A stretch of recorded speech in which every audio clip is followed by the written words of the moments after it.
That's what you call a truck? Shouldn't you be handing over the keys, Grandpa? A young guy hollered from the passenger seat, half laughing through the open window. The older man didn't flinch. He quietly adjusted his seatbelt, shifted into gear, and pulled away without a word. By the following morning, just as a convoy of 3 glossy black SUVs was about to leave town, their path was suddenly blocked. 2 military Humvees rolled into position, cutting them off. A group of Marines stepped out, faces unreadable. One of them stepped forward and said flatly, "We don't let anyone talk like that to our former commander. What kind of man inspires Marines to defend his silence? Welcome to Uncovered Tales. Let's rewind and find out what really happened."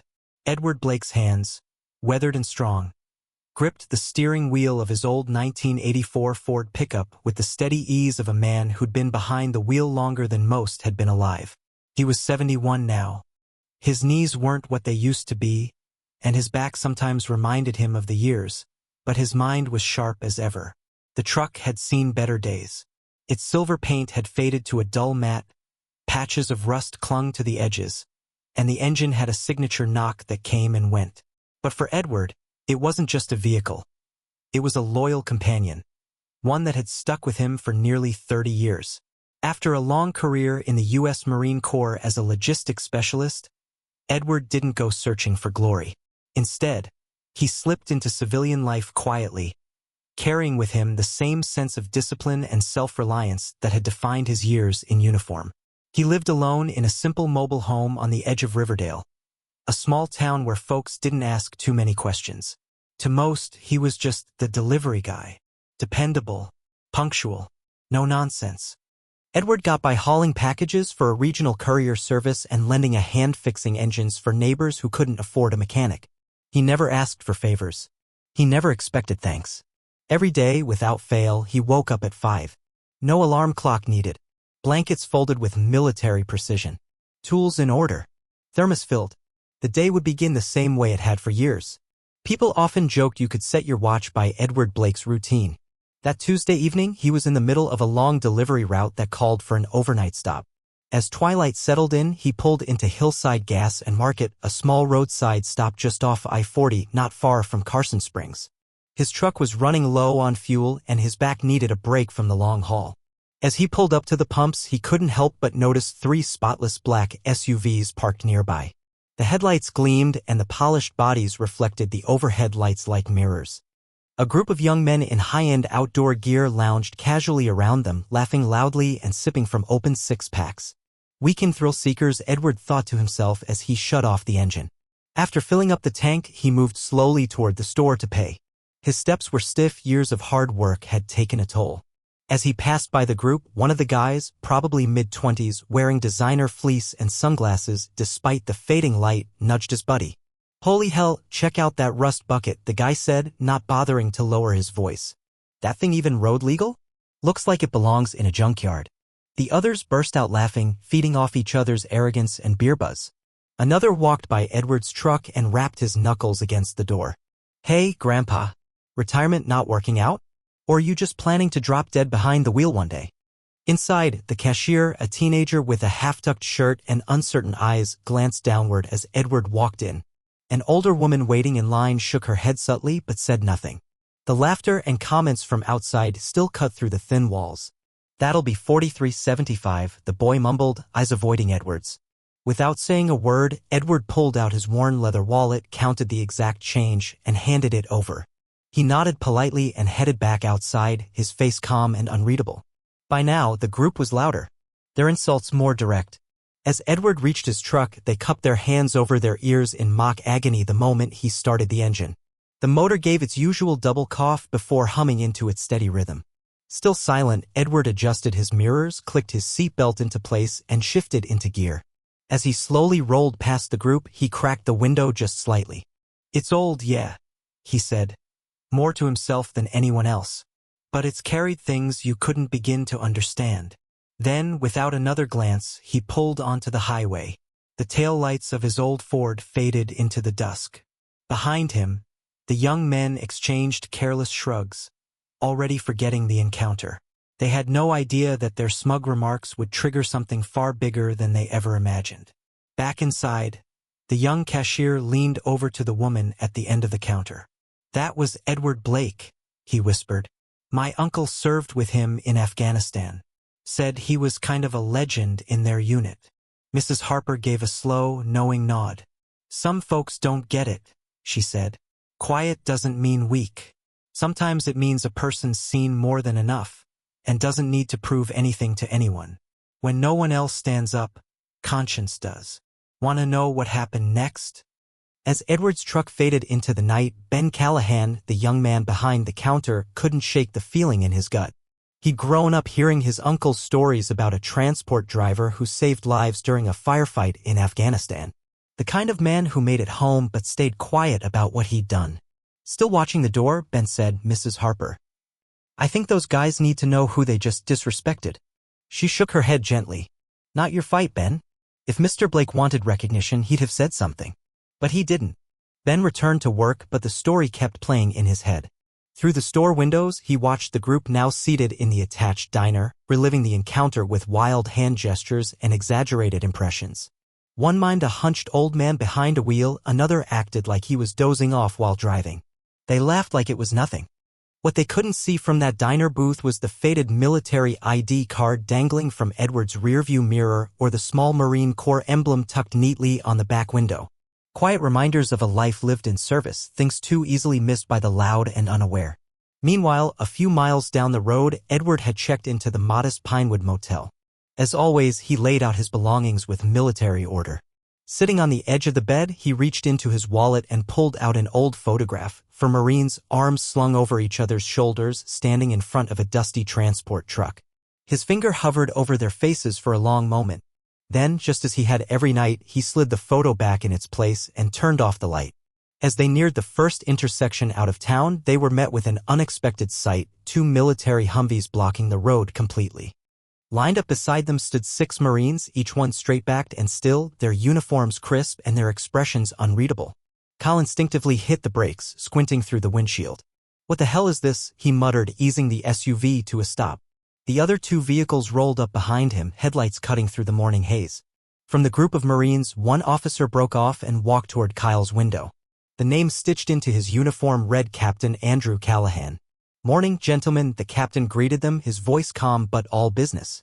"I'm going to need to see identification from each of the drivers who were at Hillside Gas and Market last night." The young men exchanged nervous glances.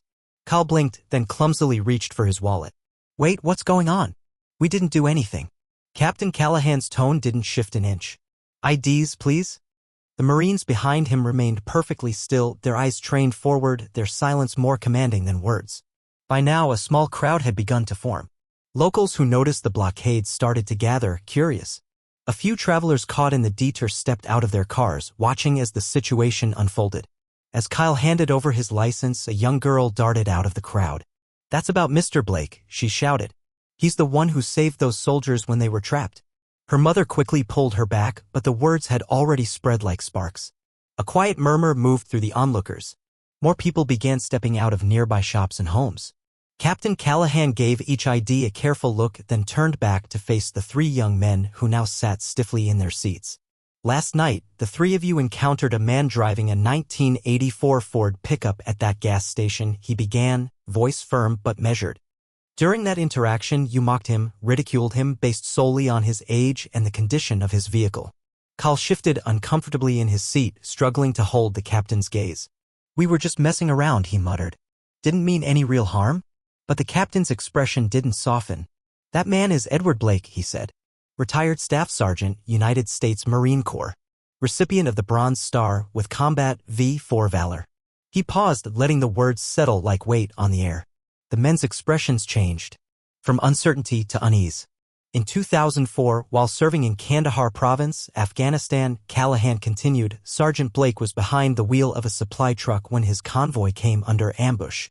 He drove straight into the kill zone, not once, not twice, but 3 separate times to recover wounded Marines and retrieve essential communication equipment. Other drivers refused to go. He went anyway. The silence in the crowd deepened. People leaned in to hear, no one speaking. "There are 7 Marines still alive today, including me," Because of what he did that day, Callahan said, his voice quieter now. He took shrapnel on that last run, but refused evacuation until every man was safe and accounted for. In the SUVs, the three young men sat frozen, the memory of their laughter now replaced with an invisible weight pressing down on them. Sergeant Blake never asked for credit, never told his story. After he left the service, he lived simply, serving his town like he always had his country.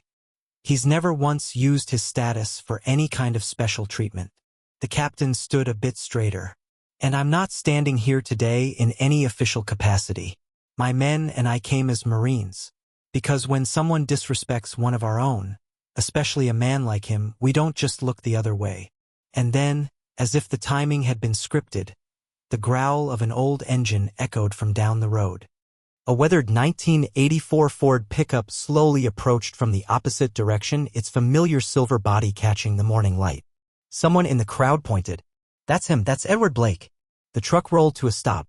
Edward scanned the gathering with wary eyes, his brow furrowed as he spotted the Humvees and the Marines. He shifted into park and stepped out, posture straight despite the years etched into his frame. Captain Callahan snapped to attention and offered a crisp salute. Edward hesitated, then returned it, precise and steady. "Staff Sergeant Blake," the captain said with deep respect. "It's good to see you again, sir." "Captain," Edward said, his tone low and clear. "What's all this?" "Something wrong." "No trouble at all, Staff Sergeant. We're just here to make sure people understand who you are and what you've done." Edward looked from the captain to the trio of SUVs. His expression tightened with quiet understanding. "This isn't necessary," he said simply. "Let it go. It's in the past." "With respect, sir, I have to disagree," Callahan replied. Then he turned to the three young men. "These gentlemen have something to say to you." Kyle slowly stepped out of his SUV, his shoulders heavy with shame. The other two followed, heads down. "Sir," Kyle began, the words strange on his lips, "we're truly sorry for how we acted yesterday. We were disrespectful, completely out of line." Edward gave a faint shake of his head. "You didn't know me. There's no need to apologize." Callahan cut in gently. "That's not the point, sir. Respect isn't earned only by those we already know have stories. It's something we owe each other by default, especially our elders." One of the young men took a small step forward. "My grandfather fought in Vietnam," he said quietly. "If someone treated him the way we treated you—" He didn't finish the sentence. Edward took a moment before replying. "At my age," he said slowly, "you learn to choose your battles carefully." That wasn't one of them. By then, the crowd had swelled. People had stopped whatever they were doing. Several veterans in the crowd had their hands over their hearts. A local reporter from the Carson Springs Gazette had already gone live on social media, broadcasting the moment to anyone watching. Captain Callahan turned to the gathering. "What many of you may not realize is that one of your own is a hero. In 2004, during Operation Mountain Resolve, Staff Sergeant Edward Blake risked his life to save others, including me. He didn't do it for glory. He didn't wait for orders. He did it because it was the right thing to do." The captain went on to describe in full detail how an isolated forward operating base had been pinned down by enemy fire and how every rescue effort had failed until one man volunteered to drive straight into it. "We told him to wait for backup," Callahan said. "But he saw the clock running out for the wounded and decided to act anyway." Edward shifted awkwardly as Captain Callahan recounted the events from years ago, his gaze drifting toward a distant spot no one else could see. He drove right through active gunfire, loaded up 7 wounded Marines, and got them out alive, the captain went on. And when he realized vital communications gear had been left behind, he didn't hesitate, he went back. Then when one more Marine was still missing, he went in a third time. A soft wave of murmurs moved through the crowd, part awe, part disbelief. On that final run, Callahan added, his vehicle took several direct hits. Staff Sergeant Blake was wounded, shrapnel tore into his left side, but he kept driving until everyone was safe. He didn't accept medical help until every Marine was treated first. Then the captain turned fully toward Edward. "Sir, no one ever gave you the thanks you deserved. That mission was classified. The paperwork vanished in the chaos, and by the time things settled, you were already back home." Edward finally spoke, his voice low but steady. "I just did what needed doing, Captain. Same as any Marine would." Callahan's reply came without pause. No, sir. Not just anyone would have done what you did. I was there. I saw men turn away from that risk. What you did, it wasn't routine. It was exceptional. On the captain's cue, another Marine stepped forward, cradling a small wooden box. He opened it to reveal a medal, the Navy and Marine Corps Commendation Medal, marked with the Combat V for Valor. This recognition should have reached you years ago, Callahan said. We've made that right. On behalf of the United States Marine Corps and the Marines whose lives you saved, it's an honor to finally present you with what you earned. As he pinned the medal to Edward's flannel shirt, every Marine in formation snapped to attention and saluted. The crowd responded with complete silence, drawn in by the weight of the moment. Off to the side, Kyle and his friends stood frozen. The shame of their careless words now sat on their shoulders like lead. Less than 24 hours ago, they'd laughed at a man they thought didn't matter. Now, they were seeing him for what he truly was, someone they could only hope to become. The ceremony didn't end there. Slowly, townsfolk began stepping forward, some just to shake Edward's hand, others to say a quiet, "Thank you." Veterans approached him with quiet nods and clasped shoulders, no words needed. The shared language of service passed silently between them. Soon, the gathering shifted back toward Hillside Gas and Market. Mrs. Harper announced that coffee and breakfast were free for anyone who wanted to hear more about their hometown hero. As the group made their way to the station, Kyle found the courage to approach Edward again. "Sir, I honestly don't know what to say," he admitted. "We judged you by how you looked, by your truck. We couldn't have been more wrong." Edward gave him a long, thoughtful look. "You want to know what the toughest thing I ever learned in the Corps was?" Kyle shook his head. "That your character shows most when no one's watching. Not when cameras are rolling or eyes are on you, but when it's just you and your conscience. Yesterday, you figured no one who mattered was paying attention." "I get it now, sir," Kyle said softly. "Good," Edward replied. "Then maybe something worthwhile came out of all this." Back at the station, the place now felt more like a community gathering hall than a business. Captain Callahan shared more stories about Edward's service. Longtime locals stood there in quiet awe, many of them stunned to learn what the quiet delivery man down the road had once done. Then came the most touching moment of the day. A little boy, maybe 8 years old, walked up to Edward and held out a handmade card. "My dad was a Marine too," the boy said. "He always told me real heroes don't talk about what they did. I didn't really get that until today."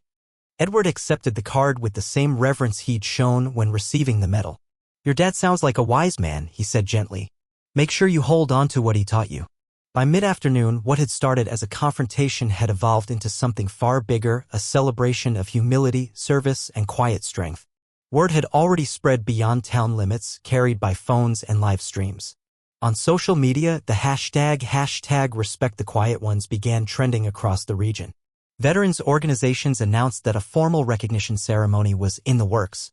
The Carson Springs Town Council proposed naming a stretch of highway in Edward's honor, and Mrs. Harper had already replaced the old station sign with a new one, "Where a hero once stood silent."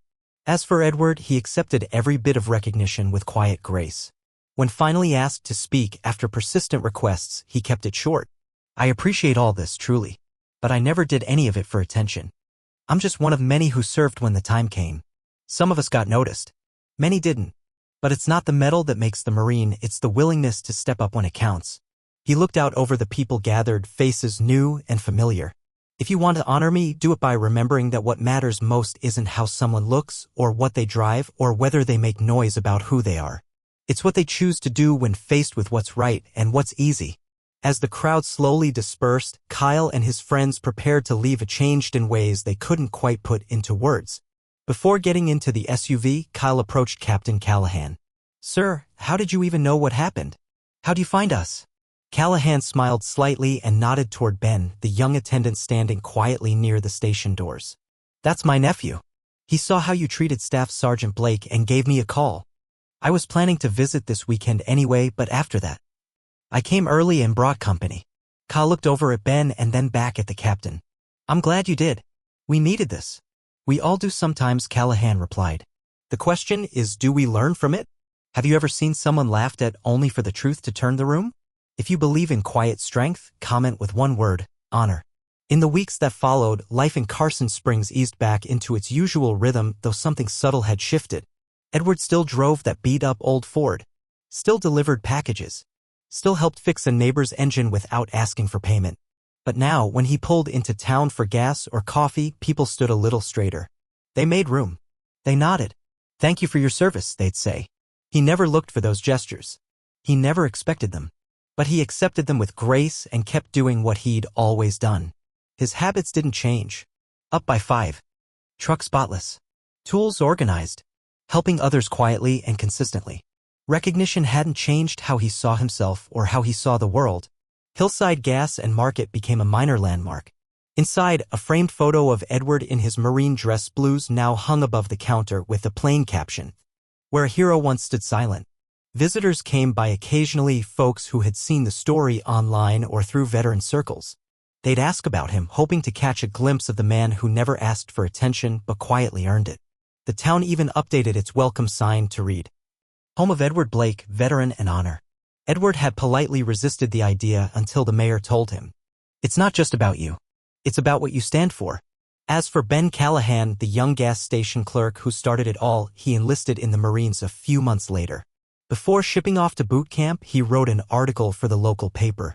It was later picked up by national media. "I saw with my own eyes how silence can speak louder than any speech." Mr. Blake didn't have to defend himself. Because true strength doesn't need applause. It's rooted in action, not attention. The town slowly adopted Edward's quiet philosophy. People paid closer attention to those who said the least. They learned to listen between the lines. And 3 reflections took root, simple ideas that captured everything Edward stood for. Some people don't need applause. They just need a road and a reason to walk it.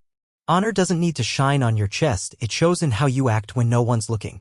Never underestimate the quiet ones. Sometimes their silence carries the most weight.